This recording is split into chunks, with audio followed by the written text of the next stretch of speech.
Admiral Jake Morrison stood on the bridge of the New Horizon, watching the massive fleet spread out before him. 2 years had passed since the aliens first came to Earth with their warning.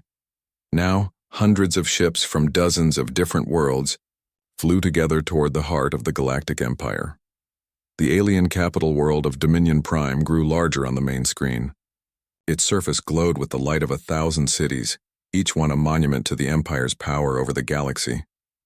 For centuries, this world had been the center of fear and control.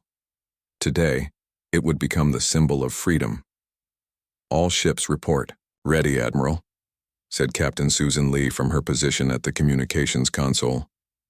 Her voice carried across the bridge with quiet confidence. The woman had come a long way since piloting that first suicide run against the Imperial fleet. 2 years ago, Morrison nodded and opened a channel to the entire Liberation fleet. "This is Admiral Morrison to all ships. Today we finish what we started when they told us we weren't good enough for their galaxy. We're not here to destroy them.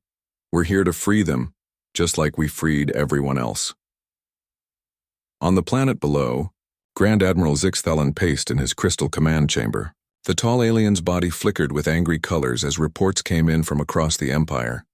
World after world had fallen to the human rebels, and their growing army of former slaves. His once mighty empire was crumbling faster than he had ever thought possible. "How many ships do they have?" he asked his aide, a smaller alien with 4 arms and worried eyes. "Our scouts count over 800 vessels, Grand Admiral. Most are from species we once controlled. They fight alongside the humans now." Zixthalen's colors shifted to deep purple, the alien equivalent of rage. "Impossible. Our subjects have always obeyed. They fear us." "Not anymore, sir. The humans have shown them something different. They fight not because they have to, but because they want to." The first wave of human ships broke through the outer defenses like a storm. Captain Jennifer Lewis led her carrier Freedom's Call straight into the heart of the Imperial fleet. Fighter ships launched from her vessel like angry wasps, each one piloted by beings from different worlds who had joined the human cause. Commander Steve Parker's voice crackled over the radio from his bomber. "This is Lightning Squadron. We're going after their main shield generators." His ship dove toward the planet's surface, followed by a mixed group of human and alien pilots who had learned to work together like family. The Imperial ships tried to form defensive lines, but they had never faced anything like this before. The human fleet didn't fight like an army. They fought like a pack of wolves, each ship supporting the others, covering weaknesses, and striking where the enemy least expected it. Dr. Amy Clark watched the battle from the science vessel Discovery. Her weapons had helped make this victory possible. But she knew the real power came from something else. The alien fighters moved differently now. They weren't just following orders like they used to. They were fighting for something they believed. "In Admiral Morrison," she called over the radio. "I'm reading massive energy buildup from the capital city. I think they're preparing to activate some kind of doomsday weapon." Morrison's jaw tightened. Intelligence reports had suggested the Empire might try to destroy their own capital rather than let it fall. "All ships, this is Morrison. Priority target is now the planetary weapon system. We need to stop them before they can fire." "Captain," Tony Murphy heard the order from the bridge of his battleship Defiance. The big ship had taken heavy damage in the fighting, but her weapons still worked. "Admiral, we're closest to the target. My ship can take out their weapon, but we'll have to get in close, real close." Morrison knew what that meant. The Defiance would have to fly directly into the planet's defensive fire to reach the weapon. It would be a suicide run. "Tony, you don't have to do this. We can find another way." Murphy's voice came, back calm and steady. "Sir, 2 years ago those aliens told us we weren't good enough for their galaxy. Today we show them what humans are really made of. Defiance is going in." The battleship turned toward the planet, her engines burning bright against the darkness of space. Every gun on the surface fired at the lone ship as it dove toward the massive weapon that could destroy the entire capital. Murphy's crew worked at their stations, keeping the ship flying even as explosions tore through the hull. "This is for everyone who ever told us we weren't good enough," Murphy said quietly. then pushed the ship's engines to maximum power. The Defiance struck the weapon, complex in a ball of white fire that lit up half the planet. The explosion was so bright that ships throughout the system had to shield their sensors. When the light faded, the doomsday weapon was gone, and the capital lay defenseless. But something else had happened too. Across the planet's surface, the alien population was rising up against their own government.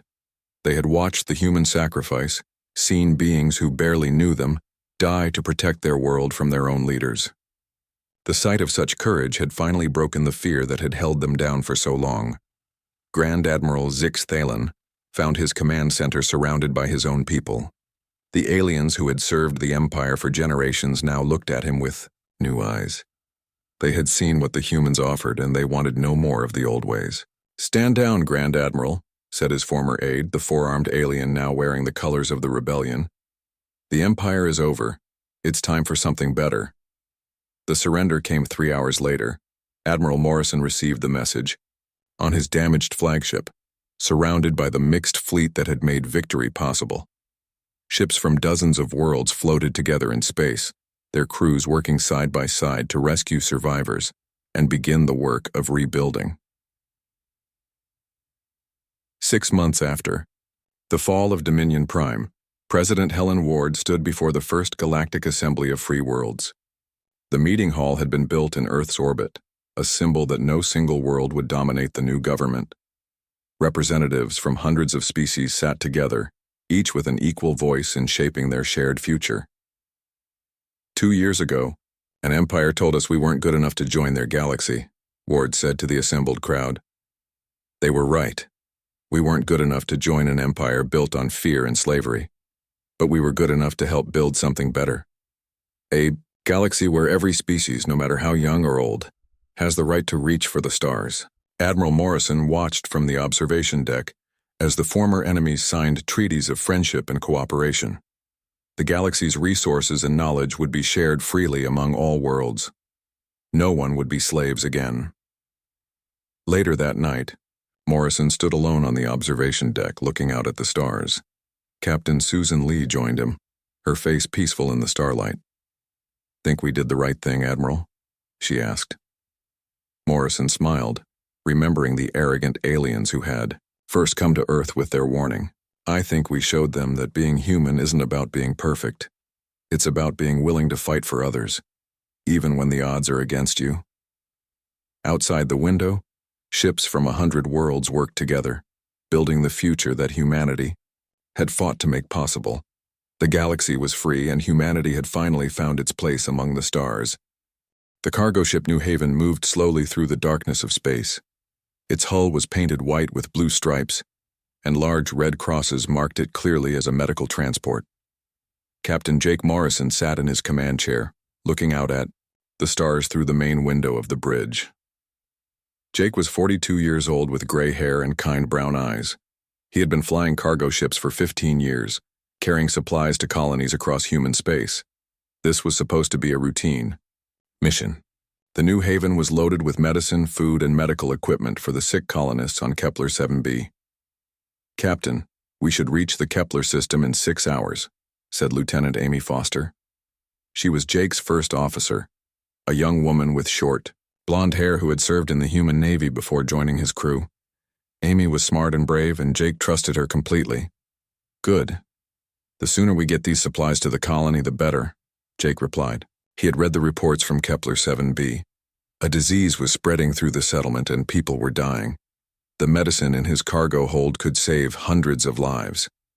The New Haven carried a crew of 12 people. Besides Jake and Amy, there was Ben Parker, the chief engineer. Ben was a thin man with thick glasses who could fix anything that broke on the ship. There was also Dr. Lisa Grant, who had volunteered to come along to help treat the sick colonists when they arrived. The rest of the crew were good people who had signed up for this mission because they wanted to help. None of them were soldiers. The New Haven had only basic defensive weapons because it was designed for carrying cargo, not fighting wars. Jake looked at the star map on his screen. They were traveling through what human charts called neutral space. No one was supposed to own this area of the galaxy. Ships from many different species passed through here peacefully, trading goods and sharing information. "Captain, I'm picking up something strange on long-range sensors," called out Tony Walsh, the sensor operator. He was a young man who had just graduated from the Space Academy. "What kind of strange?" Jake asked, walking over to look at Tony's screen. "There are several large objects hiding in the Vega Nebula, about 2 hours ahead of us. They're not moving, but they're big, bigger than cargo ships." Amy joined them at the sensor station. "Could they be asteroids or space debris?" Tony shook his head. "No, ma'am. These have the shape of ships, and they're generating power, lots of power." Jake frowned. It was unusual for ships to hide in a nebula, unless they didn't want to be seen. "Can you tell what kind of ships they are?" "I'm trying, but the nebula is interfering with our sensors. I can't get clear readings." Jake made a decision. "Change course. Take us around the nebula. If someone wants to hide in there, we'll let them have their privacy." "Yes, sir," replied Sam Carter, the ship's pilot. He was an older man with steady hands who had been flying ships since before Jake was born. But as Sam started to change course, Tony's screen lit up with new contacts. "Captain, 6 ships just came out of the nebula. They're moving fast and heading straight for us." Jake felt his stomach tighten. This was not good. "Can you identify them?" "Working on it." "Captain, they're not human ships. The design doesn't match anything in our database. They look alien." Amy stepped closer to Jake. "What do you think they want?" "I don't know, but let's try to talk to them," Jake said. He walked back to his chair and activated the communication system. "Unknown ships? This is Captain Morrison of the human vessel New Haven.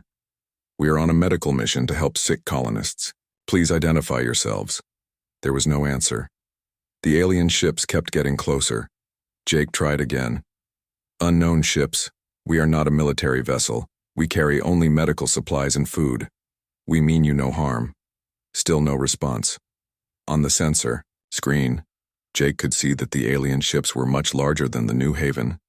Each one looked like it was built for war, with sharp edges and what appeared to be heavy weapons. "Captain, they're surrounding us," Tony reported, moving into attack formation. The crew on the bridge looked nervous. Dr. Grant, who had come up from the medical bay to see what was happening, stood quietly near the back wall. Her face was pale. "Ben, how are our shields?" Jake asked over the intercom. "Online and charged, Captain. But these are cargo ship shields, not military grade. They won't stop much." Jake nodded. He had hoped it wouldn't come to this. "Amy, power up our defensive weapons, just in case." "They're not much, Captain. 2 laser cannons and a particle beam, meant for clearing space debris, not fighting warships." "I know, but it's what we have." The alien ships were close now, forming a perfect circle around the New Haven. Jake could see them clearly on the main screen. They were beautiful in a deadly way, with smooth, curved hulls that seemed to glow with their own light. But there was no doubt about their purpose. These were ships built for killing. Jake tried the radio one more time. "Unknown ships, we are a peaceful medical transport. If you're in need of assistance, we have doctors and medical supplies aboard. Please respond." This time there was an answer. The main screen flickered and an alien face appeared. Jake had never seen anything like it. The creature had a crystalline exoskeleton that reflected light like a prism. Its eyes were large and completely black. When it spoke, its voice was cold and harsh. "Human vessel, you will stop your engines and prepare to be boarded. Your cargo belongs to the Zephyrian Empire now." Jake took a deep breath. "We cannot do that. This cargo is medicine for dying colonists. People will die without it." The alien's expression did not change. "That is not our concern. You have 10 minutes to comply." The screen went dark. Jake looked around at his crew. They were all staring at him, waiting for orders. These were good. People who had signed up to save lives, not fight aliens, but it looked like they might not have a choice. "Amy, send a distress signal. Use the emergency frequency. Tell them our position and what's happening." "Already done, Captain, but the nearest human ships are hours away." Jake sat down in his chair and looked out at the alien warships surrounding them.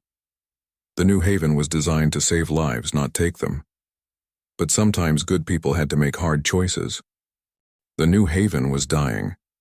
Plasma fire from the Zephyrian warships had torn holes in the hull and knocked out half the ship's systems. Emergency lights flickered in the smoke-filled bridge as the crew worked desperately to keep their ship alive. "Shields down to 20%, Tony Walsh reported, his voice tight with fear. "Another hit like that and we're finished." Captain Jake Morrison wiped blood from a cut on his forehead. The last barrage had thrown him from his chair when the artificial gravity failed for a few seconds, but his mind was racing. The Zephyrians thought they had won, but they didn't know everything about human ships. "Ben, are the emergency systems still online?" Jake asked over the intercom. "Barely, Captain, but I've got an idea. You know those experimental systems we installed last month? The ones the military wanted us to test on cargo runs?" Jake's eyes widened. He had almost forgotten about the prototype shield generators and weapon upgrades that had been secretly installed in the New Haven. The human military had been testing new technology on merchant ships to see how it worked in real conditions. "Can you bring them online?" "Give me 2 minutes, Captain, but I'll need Amy to reroute power from the main weapons." Amy Foster looked up from her weapons console. Her blonde hair was dusty with debris, but her hands were steady on the controls. "Ben, if I shut down our laser cannons, we won't have any weapons at all." "Trust me," Ben's voice crackled through the damaged intercom. "These new systems are something special." Outside, Admiral Krixtal was enjoying his easy victory. The human cargo ship was clearly crippled, drifting helplessly with smoke pouring from its hull. His 6 warships moved closer, preparing to board the wreck and claim their prize. "Pitiful," Krixtal said to his crew. "These humans barely fought back. No wonder their species is so weak."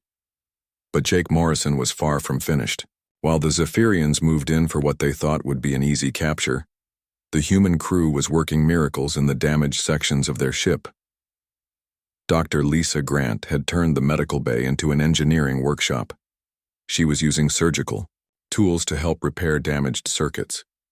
In the cargo hold, the supply handlers were doing something that would have shocked the aliens if they had known about it. "Captain, this is crazy, but it might work," came the voice of Cargo Chief Pete Brown over the intercom. "We're loading the mining charges into torpedo tubes. If we can get close enough, these things will punch right through their hulls." Mining charges were powerful explosives used to break apart asteroids.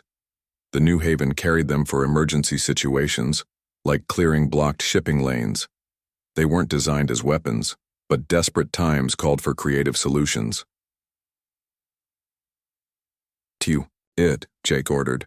"Amy, as soon as Ben gets those new systems online, I want you to target their command ship." "Captain," Tony said from his sensor station, "I'm picking up something else. 3 ships just jumped into the system. They're moving fast and heading this way." Jake felt his heart sink. More alien ships meant his crew had no chance at all. But then Tony's face lit up with relief. "Wait, Captain. They're broadcasting human identification codes. It's the destroyer squadron from the Wellington Bazzi." Through the static of the damaged communication system, a familiar voice came through. "New Haven, this is Commander Lisa Hayes aboard the destroyer Wolverine. We received your distress call. Hold on, we're coming in fast." Jake had served with Lisa Hayes years ago when he was in the military. She was one of the best tactical officers in the human fleet, and her squadron had a reputation for getting out of impossible situations. "Lisa, be careful. There are 6 alien warships out there, and they're heavily armed." "Copy that, Jake. We've got the Falcon and Eagle with us. These aliens picked the wrong cargo ship to attack." Admiral Krixtal was furious when his sensors detected the approaching human warships. This was supposed to be an easy raid, not a battle, with military vessels. But he was confident that his 6 ships could handle 3 human destroyers. "All ships prepare for combat," he ordered. "These humans think they can rescue their weak merchant friends. Show them the power of the Zephyrian Empire." That was when Ben Parker's experimental systems came online. The New Haven suddenly blazed, with new energy as advanced shield generators powered up. These weren't the basic defensive shields of a cargo ship. They were military-grade adaptive barriers that could adjust to different types of weapons. Shields at full power, Captain, Ben reported with excitement in his voice. And you're going to love the weapons upgrades. Amy's console lit up with new targeting systems. Instead of two simple laser cannons, she now had access to particle beam arrays, plasma torpedoes, and something called a gravitational pulse generator. What does the gravitational pulse do? She asked. It creates a small black hole that pulls enemy ships off course, Ben explained. We can use it to break up their formation. Jake smiled for the first time since the battle began. Amy, fire everything. We have it their flagship. Tony, launch those mining charges as soon as we're in range. The New Haven suddenly came alive with deadly purpose. Particle beams lanced out at the Zephyrian command ship, while plasma torpedoes streaked through space. The mining charges followed, disguised as standard cargo containers until they got close to their target. Admiral Crixtal watched in shock as his supposedly crippled enemy unleashed a devastating attack. The human cargo ship, which had appeared helpless just moments before, was now fighting like a warship. Impossible, he snarled. Cargo ships don't have weapons like that. His flagship shuddered as the human weapons struck home. The adaptive shields of the New Haven were holding against return fire, adjusting their frequency to block Zephyrian plasma cannons. Then Commander Hayes and her destroyer squadron arrived. The three human warships came out of hyperspace at maximum speed, immediately opening fire on the confused alien fleet. All ships, this is Hayes. The commander's voice rang across the communication channels. These aliens attacked a medical transport carrying supplies to save lives. Show them what happens when you threaten innocent people. The battle had suddenly turned from a massacre into a fight for survival.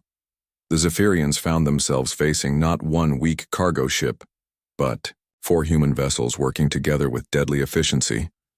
Jake Morrison looked around his damaged bridge at his brave crew. They had refused to surrender when faced with impossible odds. Now they had a chance to complete their mission and save the lives of the colonists on Kepler 7b. Ben, how long until the hyperdrive is ready? 10 more minutes, Captain. Then we hold them off for 10 minutes. After that, we make sure those medical supplies reach the people who need them. Space around the New Haven had become a deadly light show. Plasma fire and particle beams crossed the darkness as 4 human ships fought 6 Zephyrian warships. But now the aliens were no longer hunting helpless prey. They were fighting for their lives.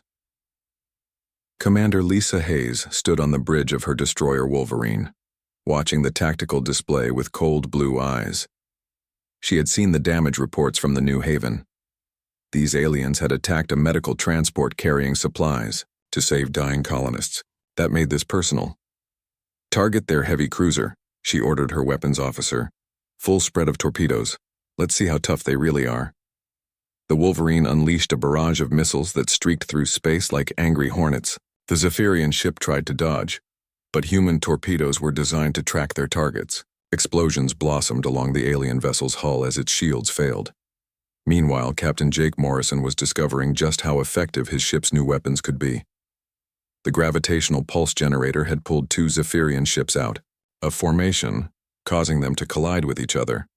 Both alien vessels were now spinning helplessly through space, their crews struggling to regain control. Amy, target the ship on our starboard side, Jake ordered. Hit them with everything we have. Lieutenant Amy Foster's fingers flew across her console. The New Haven might be a cargo ship, but its experimental weapons were as powerful as anything on a military vessel. Particle beams and plasma torpedoes struck the Zephyrian warship, overwhelming its shields and tearing through its armor. On the bridge of his flagship, Admiral Crixtal watched his perfect ambush falling apart. 3 of his ships were badly damaged, and the humans were fighting with a skill and fury he had not expected.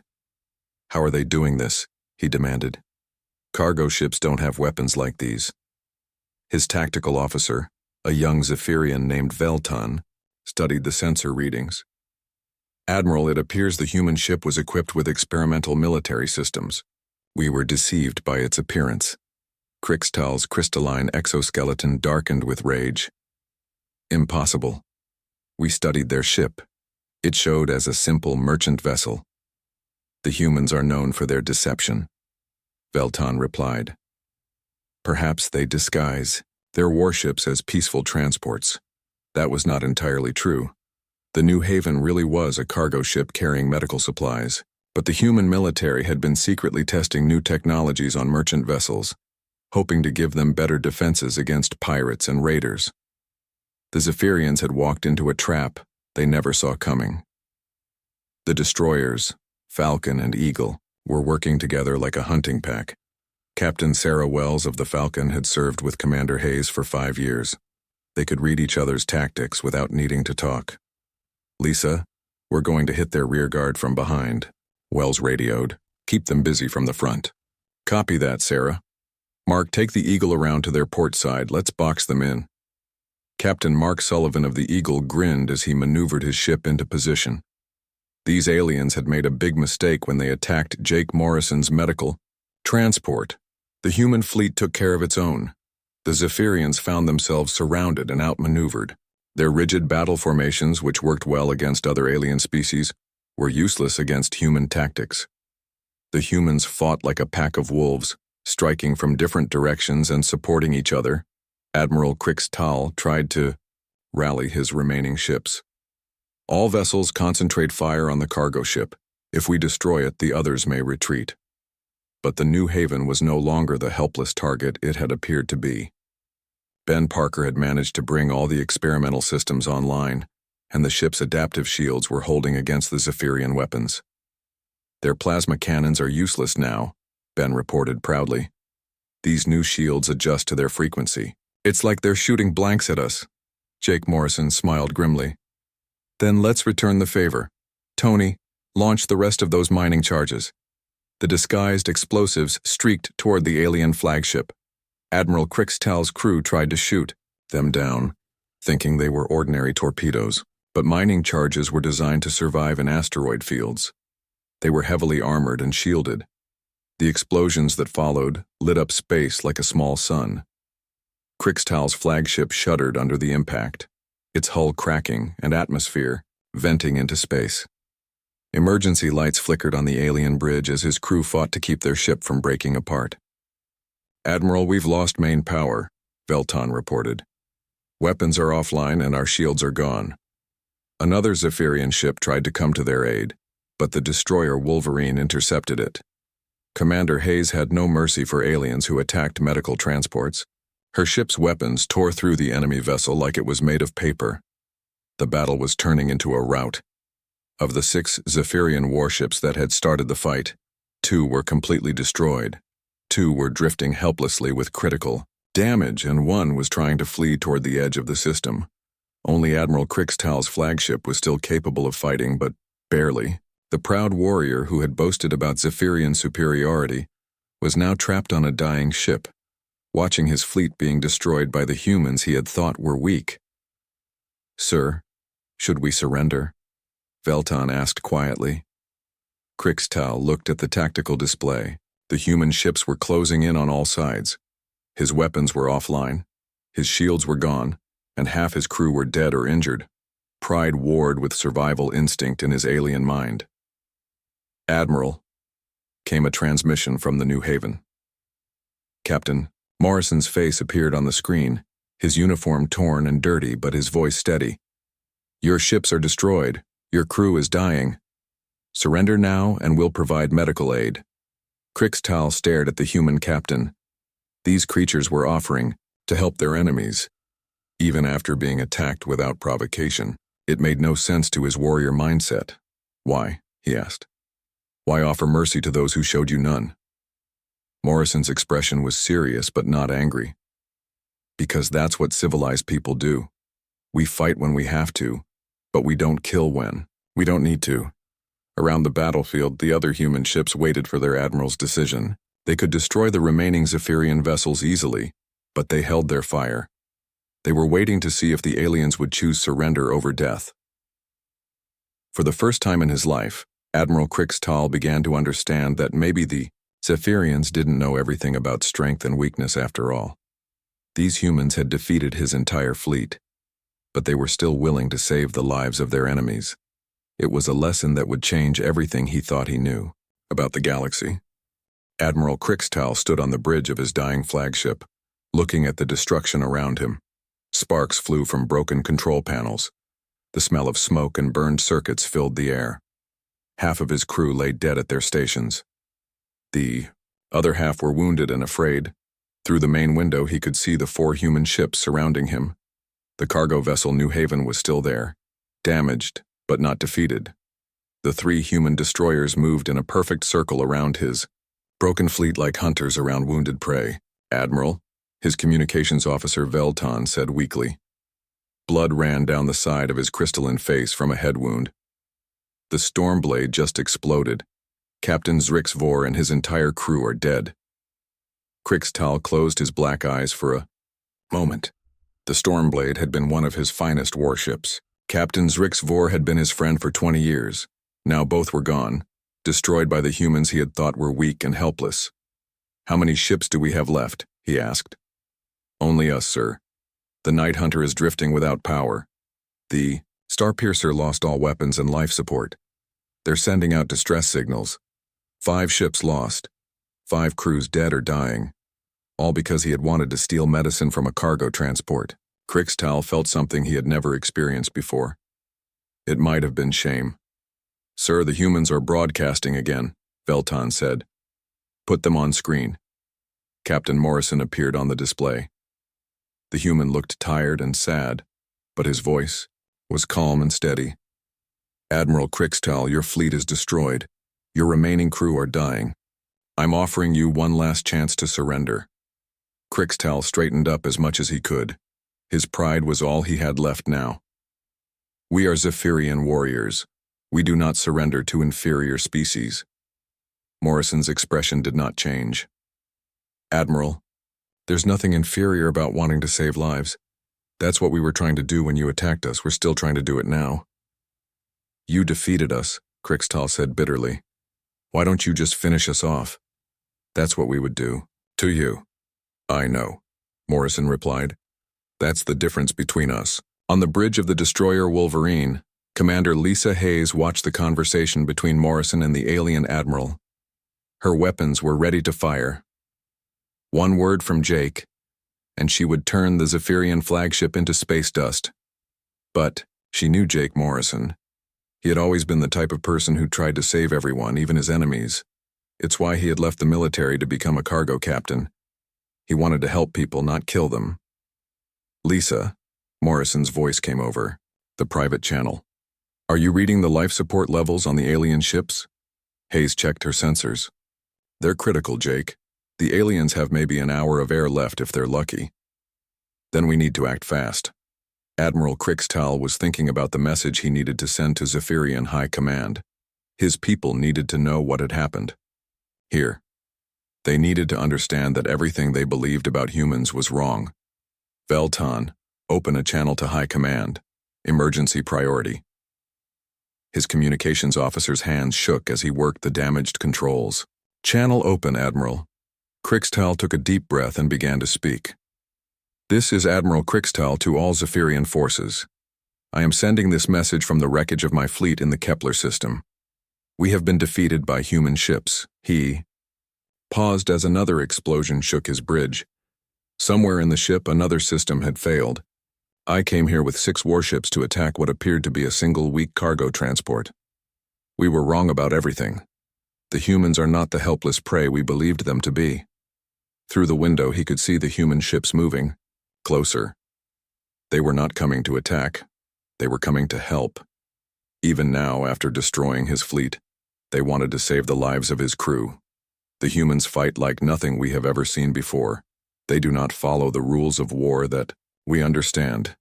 They adapt during battle. They turn peaceful ships into weapons. They fight together like a pack of hunters. But they show mercy to their enemies. His voice grew stronger as he continued. "I thought I was attacking weak merchants and healers. Instead, I found warriors who hide their true nature behind masks of peace. They are more dangerous than any species we have fought before because they know when to fight and when to forgive." The New Haven was very close now. Krixtal could see Captain Morrison on the bridge through the transparent aluminum windows. The human was talking to his crew, giving orders to save the alien survivors. "We Zephyrians pride ourselves on being the greatest warriors in the galaxy. But these humans have shown us what real strength looks like. They fought us when we gave them no choice. But now they offer to save our lives. Escape pods were launching from the damaged human ship. But instead of fleeing to safety, they were flying toward the broken Zephyrian vessels. The humans were coming to rescue their enemies. My fleet is destroyed. Most of my crew are dead, but the humans are sending medical teams to save the survivors. They risk their own lives to help those who tried to kill them. This is not weakness. This is a kind of strength we do not understand. An explosion somewhere deep in his ship made the lights flicker. Krixtal knew his flagship was dying. Soon the life support would fail completely, and his remaining crew would suffocate in the cold darkness of space. To all Zephyrian commanders who hear this message, do not attack human ships. Do not underestimate them as I did. They are not the weak prey we thought them to be. They are predators who choose when to show their claws. The bridge doors opened, and human rescue workers in environmental suits entered. They moved quickly to help his wounded crew, giving medical aid without asking questions. Dr. Lisa Grant was among them, using her skills to save alien lives just as she would save human ones. The humans call this ship a medical transport. Krixtal continued his message. They say it carries supplies to save dying colonists. Even after we attacked them, they still want to complete their mission. They still want to save lives. Captain Morrison appeared at his side, also wearing an environmental suit. The human captain looked down at him with eyes that showed no hatred, only concern for another living being in danger. Admiral, Morrison said through his suit's speakers, we need to get you off this ship. Your life support is failing. Krixtal looked up at the human who had defeated him. Why are you doing this? Why save us after what we did to you? Morrison helped him to his feet. Because leaving people to die when you can save them isn't strength, Admiral. It's just cruelty. As they moved toward the escape pod, Krixtal finished his message to his people. We attacked a human ship carrying medicine to dying colonists. It was the last mistake we will ever make, not because they killed us, but because they showed us mercy. And now we must live with the knowledge of what we almost prevented. The escape pod carried them away from the dying flagship toward the safety of the human ships. Through the small window, Krixtal watched his proud warship break apart in a shower of sparks and metal. His fleet was gone. His pride was broken. But somehow, he was still alive. And for the first time in his life, he was beginning to understand that maybe surviving wasn't about being the strongest warrior. Maybe it was about knowing when to fight and when to choose something better. The humans had taught him that lesson. It was not one he would ever forget.